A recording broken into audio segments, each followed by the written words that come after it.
मोदी जी पहले अस्सलाम वालेकुम। अरे वालेकुम अस्सलाम तो बोल दीजिए। वालेकुम वरहमतुल्लाहि वबरकातुहू। आप जो मुसलमानों को परेशान कर रहे हो ना, ये सही तरीके से आप परेशान नहीं कर रहे हो। अगर आप ऐसे करोगे तो वो कभी देश छोड़कर, हिंदुस्तान छोड़कर जाएंगे ही नहीं। जो आप बोल रहे हो सबसे पहली बात की जो बुरके पर पाबंदी लगाना है ना, अरे आप क्या जानते हो, मुसलमान की औरतें खुद बुरका नहीं पहनना चाहती, वो तो खुद ही चाहती हैं कि आज़ाद रहना चाहती हैं।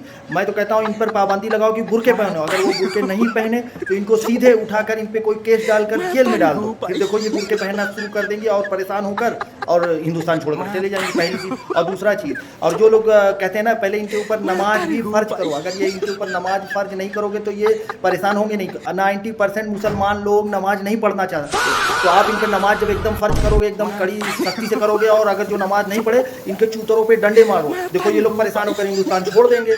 ये करिए, इन पे रोजे फ़र्ज कर दो। 50% लोग रोजे नहीं रखते हैं। ऐसे ही हमारे मोहल्ले में लोग खाते पीते रहते हैं, रोजे नहीं रखते हैं। और जो रोजे नहीं रखे उन पे NSA लगाकर जेल में डालो, देखो ये लोग परेशान होकर हिंदुस्तान छोड़कर चले जाएंगे। तो मोदी जी आप लोग इधर रेट डालो, उधर CBI की रेट डालो, ऐसे रेट डालने की जरूरत नहीं है। आप मुसलमानों पर रेट डालो। और मैं बताता हूँ इनके घरों से क्या मिलेगा। इनके घरों में आप जब घुसोगे ना तो सबसे ऊंची दरार में आपको कुरान शरीफ मिलेगा, जिसपे अल्लाह ने हुक्म दिया है कि इसको छोड़ना नहीं है, पढ़ते रहना है। आप इन पर रेट डालो, वो आप देखेंगे वहाँ पर दिखेगी आपको एकदम धूल से जमी हुई कुरान शरीफ, वो पढ़ते नहीं है। तो जब इन पे कंपलसरी कर दोगे तो ये ऑलरेडी परेशान हो जाएंगे और देश छोड़कर चले जाएंगे। और सबसे आखिरी बात, ये अंदर की बात है, आप ध्यान से सुनिएगा। ये करेंगे तो और ये लोग परेशान हो जाएंगे।